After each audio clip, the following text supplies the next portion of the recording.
வணக்கம், இது உங்கள் தமிழ் சைனிக். இந்த வீடியோவில் வந்து 8வது பே கமிஷனில் மினிமம் பேசிக் பே வந்து அதாவது ஜேசிஎம் 8வது பே கமிஷனுக்கான ஒரு ரெக்கமெண்டேஷன் வந்து கொடுத்தாங்க. அதை நம்ம வந்து இதுக்கு முன்னாடி வீடியோவில் வந்து சொல்லியிருந்தோம்.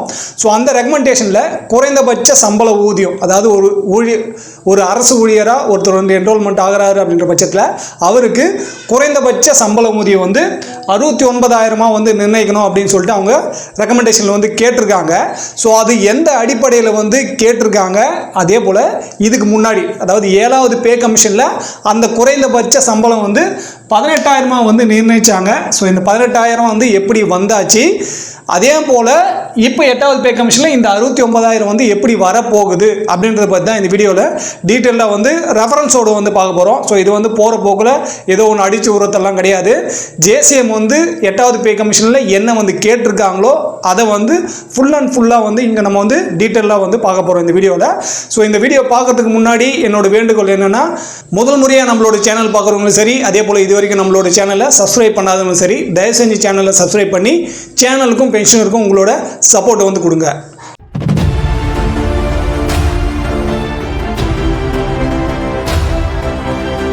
ஸோ இந்த மினிமம் வேஜ் வந்து பார்த்தீங்கன்னாக்கா 1 ஜனவரி 2026 நம்மளுக்கு வந்து கிடைக்கணும். ஏன்னா அதுதான் வந்து பே கமிஷன் இம்ப்ளிமெண்ட் ஆகிறதுக்கான டேட்டு. அது வந்து இப்போ ஆகலை, ஆனால் ஆகும்போது 1 ஜனவரி 2026 அது வந்து கொடுக்கணும். எப்படி வந்து 7வது பே கமிஷனு 1 ஜனவரி 2016 கொடுத்தாங்களோ அந்த மாதிரி. ஸோ இப்போ வந்து 8வது பே கமிஷனில் இங்கே வந்து முக்கியமாக வந்து பார்க்க போகிறது என்னன்னாக்கா 5 ஃபேமிலி யூனிட் வந்து கேட்டிருக்காங்க. ஸோ 7வது பே கமிஷனில் வந்து இது என்னவா இருந்துச்சு அப்படின்னு சொல்லிட்டு பார்த்தீங்கன்னா, 3 ஃபேமிலி யூனிட்டோட அடிப்படையில் தான் நம்மளுக்கு வந்து மினிமம் பேசிக் பே 18,000 வந்து நிர்ணயிச்சாங்க. ஸோ அங்கே வந்து ஃபிட்மெண்ட் ஃபேக்டர் வந்து 2.57 வந்து வந்தாச்சு. ஸோ இந்த 2.57 வந்து எப்படி வந்தாச்சுன்னு சொல்லிட்டு இதுக்கு முன்னாடியே வந்து நம்ம நிறைய வீடியோவில் வந்து எக்ஸ்பிளைன் பண்ணியிருக்கோம். இருந்தாலுமே இந்த வீடியோலுமே அதை வந்து நம்ம பார்க்கலாம். குறிப்பாக இங்கே வந்து பார்த்தீங்கன்னாக்கா 8வது பே கமிஷனில் 5 ஃபேமிலி யூனிட் வந்து கேட்டிருக்கிறதுனால தான் இங்கே வந்து 69,000 பேசிக் பே வந்து வருது. ஸோ இது வந்து நம்ம இதுக்கு முன்னாடியே வந்து இந்த 5 ஃபேமிலி யூனிட் தான் வேணும்னு சொல்லிட்டு நம்ம ஃபிட்மெண்ட் ஃபேக்டரை வச்சோ இல்லை ஃபேமிலி யூனிட் வச்சோ கேல்குலேட் பண்ணும்போது எப்படி வந்தாச்சு அப்படின்னு சொல்லிட்டு அதை வந்து நம்ம எக்ஸ்பிளைன் பண்ணியிருக்கோம். அதுக்கான வீடியோ லிங்க் வந்து மேலே கொடுக்குறேன். அதை பார்த்தீங்கன்னா இனிமேல் உங்களுக்கு வந்து டீட்டெயிலாக வந்து புரியும். ஸோ இப்போ 1 ஜனவரி 2026 நம்மளுக்கு வந்து கிடைக்கணும். ஸோ இதோட ஃபிட்மெண்ட் ஃபேக்டர், அதாவது இந்த 5 ஃபேமிலி யூனிட்டோட அடிப்படையில் 69,000 பேசிக் பே வரணும் அப்படின்னாக்கா 3.833 வந்து நம்மளோட ஃபிட்மெண்ட் ஃபேக்டர் வந்து இருக்கணும். ஸோ இதுதான் வந்து ஜேசிஎம் வந்து கேட்டிருக்காங்க அவங்களோட ரெக்கமெண்டேஷனில். ஸோ அந்த ரெக்கமெண்டேஷன் அடிப்படையில் அவங்க வந்து ஒரு சில டேபிளெல்லாம் கொடுத்துருக்காங்க. அந்த டேபிளுக்கும் 7வது பே கமிஷனில் இந்த 3 ஃபேமிலி யூனிட்டோட அடிப்படையில் 18,000 வந்து எப்படி வந்தாச்சு அப்படின்ற அந்த 7வது பே கமிஷனோட அந்த டேபிளையும் 8வது பே கமிஷன் இப்போ ஜேசிஎம் வந்து கொடுத்துருக்க அந்த டேபிளையும் தான் இப்போ வந்து நம்ம டேலி பண்ண போகிறோம்.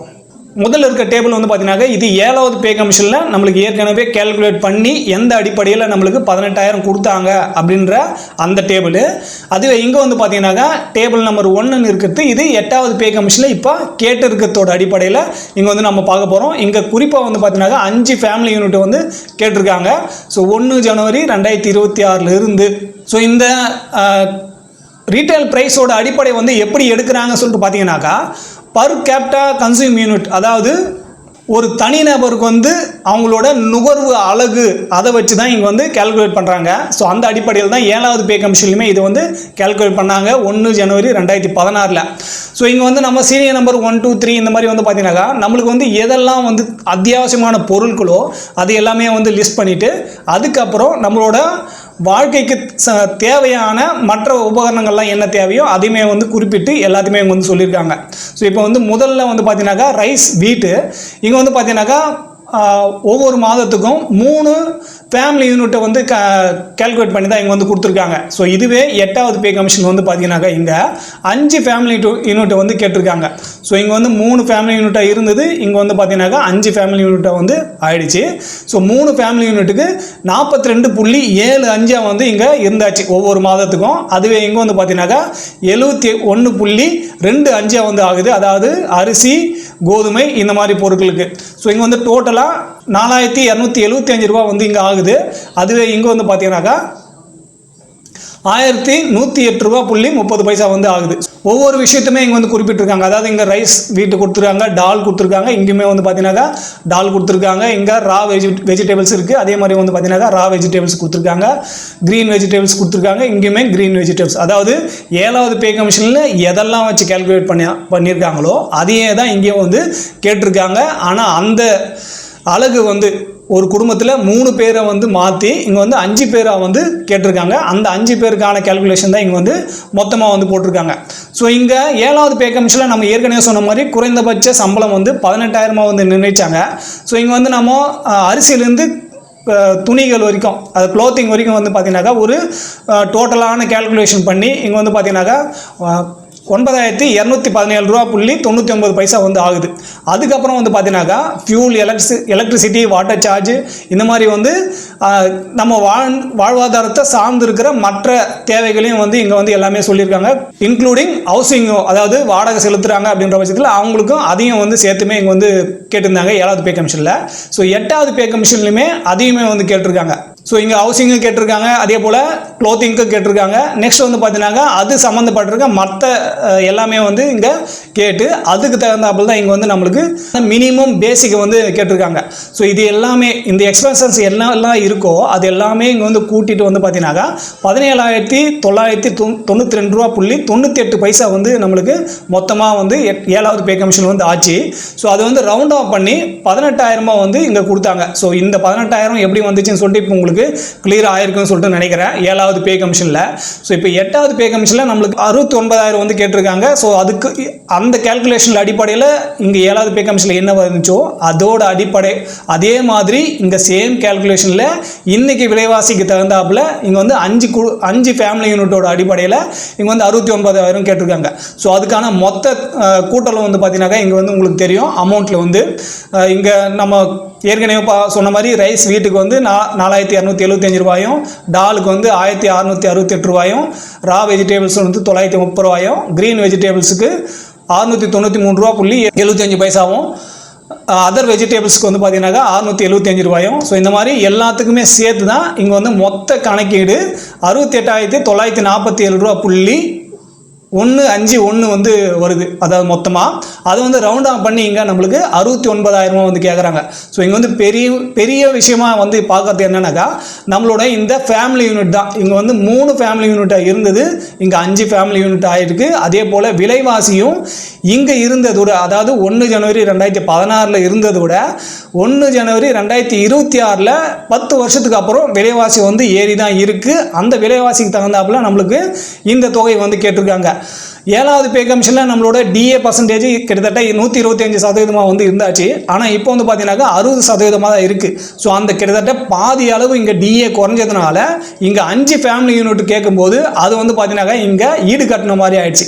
அந்த டிஏவோட அளவு குறைந்திருந்தாலும் 5 ஃபேமிலி யூனிட்டாக நம்ம வந்து கேட்கும்போது அந்த அளவு வந்து பார்த்தீங்கன்னாக்கா நம்மளுக்கு ஏறத்தாழ இங்கே வந்து சரிசமமாக வந்து வருது. ஸோ அதனால தான் இங்கே வந்து 5 ஃபேமிலி யூனிட் கேட்டதுனாலையும் அதே போல் விலைவாசி ஏற்றத்துக்கு தகுந்தாப்புலையும் இங்கே நம்மளோட 69,000 வந்து கேட்டிருக்காங்க. ஸோ இந்த ஃபிட்மெண்ட்டுக்கு இந்த 69,000 ரூபாய்க்கு தகுந்தா போல் ஃபிட்மெண்ட் ஃபார்முலா வந்து 3.833 வந்து இங்கே வந்து அவங்க கேட்டிருக்காங்க.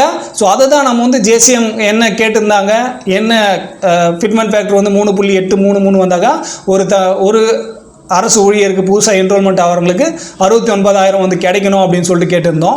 7வது பே கமிஷனில் காட்டிலையும் 8வது பே கமிஷனில் அதிகமாகிறதுக்கான காரணம் மெயின் ரீசன் என்னன்னாக்கா நம்ம இந்த 5 ஃபேமிலி யூனிட்டோட கணக்கீடு மட்டும்தான். மற்றபடி நம்மளுக்கு இங்கே டிஆர் வந்து நம்மளுக்கு உதவலை. ஏன்னா அதோட ஃபார்முலா வந்து சேஞ்ச் பண்ணி இவங்க நம்மளுக்கு வந்து குறைவான அளவு தான் வந்து ஒவ்வொரு 6 மாதத்துக்கு ஒரு முறை அந்த டிஏ சதவீதத்தை வந்து ஏற்றுறாங்க. அதனால் நம்மளோட சம்பளமும் சரி அதே போல் பென்ஷனும் சரி இங்கே வந்து அதிகமாக ஆகலை. குறிப்பிட்ட ஒரு எவ்வளோ வந்து அதிகமாக இருக்கணுமோ அந்த அளவு வந்து இங்கே அதிகமாகலை. ஆனால் விலைவாசி மட்டும் வந்து பார்த்தீங்கன்னா இங்கே அதிகமாக இருக்குது. இந்த விலைவாசி ஏற்றதும் வந்து நம்ம சாதாரண மக்கள் வந்து நம்ம என்ன உபயோகிக்கிறோமோ அது வந்து அன்றாட வாழ்க்கையில் நம்மளுக்கு என்ன தேவையோ அதெல்லாம் நம்ம வந்து இங்கே எல்லாமே வந்து குறிப்பிட்டிருக்கோம். ஸோ இதில் வந்து அத்தியாவசிய பொருட்களோட விலை வந்து ஆட்டோமேட்டிக்காக ஏறி இருக்குது. நம்ம வந்து அதை பயன்படுத்தும் போதே நம்மளுக்கு வந்து தெரியுது. ஆனால் அதுக்கு தகுந்தாப்புல நம்மளோட டிஏடிஆர் வந்து நம்மளுக்கு கிடைக்கல. ஸோ இங்கே அது கிடைக்காத பட்சத்தில் தான் இங்கே 5 ஃபேமிலி யூனிட்டை வந்து கேட்டிருக்காங்க. ஸோ இந்த 5 ஃபேமிலி யூனிட் வந்து கொடுக்குறாங்க. 8வது பே கமிஷன் கமிட்டி வந்து இதோட அடிப்படையில் ரெக்கமெண்டேஷன் வந்து பண்ணுறாங்கன்ற பட்சத்தில் குறைந்தபட்ச அளவு இந்த 69,000 கிடைக்கல அப்படின்னாலுமே 50,000க்கு மேலேயாவது அவங்களுக்கு வந்து குறைந்தபட்ச சம்பளம் வந்து இருக்கணும். ஸோ அதுக்கு தகுந்தாப்புல குறைந்தபட்ச சம்பளம் 50,000 கிடைக்கும் போது அதுக்கு மேலே இருக்கிறவங்களோட சம்பளம் ஆட்டோமேட்டிக்காக வந்து அதிகரிக்கும். ஸோ இந்த வீடியோவில் இந்த டேபிள் பற்றி உங்களுக்கு ஏதாவது சந்தேகம் இருந்தாக்க கீழே கமெண்ட் செக்ஷனில் கேளுங்க. நான் இன்னுமே டீட்டெயிலாக உங்களுக்கு வந்து எக்ஸ்பிளைன் பண்ணுறேன். இன்னுமே நிறைய வந்து டீட்டெயில்ஸ் எல்லாம் இருக்குது. ஸோ இதெல்லாம் நம்ம ஒவ்வொரு வீடியோலையும் நம்ம வந்து கொண்டு வரலாம். 8வது பே கமிஷனில் அந்த 3.833 ஃபிட்மெண்ட் ஃபேக்டர் வந்து வரதுக்கான காரணம் என்ன, அதே போல் 69,000 மினிமம் பேசிக் பே வந்து எப்படி கொண்டு வந்திருக்காங்க அப்படின்ற அந்த டீட்டெயில் வந்து பார்த்தோம். இந்த வீடியோ மூலிமா நான் என்ன சொல்ல முயற்சி பண்ணணும், அது வந்து உங்களுக்கு பிடிச்சிருந்தாங்க வீடியோ வந்து லைக் பண்ணுங்கள். முதல் முறையாக நம்மளோட சேனல் பார்க்குறவங்களும் சரி, இல்லை இது வரைக்கும் நம்மளோட சேனலை சப்ஸ்கிரைப் பண்ணாதவங்க சரி, தயவு செஞ்சு சேனலை சப்ஸ்கிரைப் பண்ணி பென்ஷனருக்கும் சேனலுக்கும் உங்களோட சப்போர்ட் வந்து கொடுங்க. இந்த வீடியோ கடைசி வரைக்கும் பார்த்தது நன்றி. இதே போல் இன்னொரு வீடியோவில் மீண்டும் சந்திக்கலாம். நன்றி, வணக்கம்.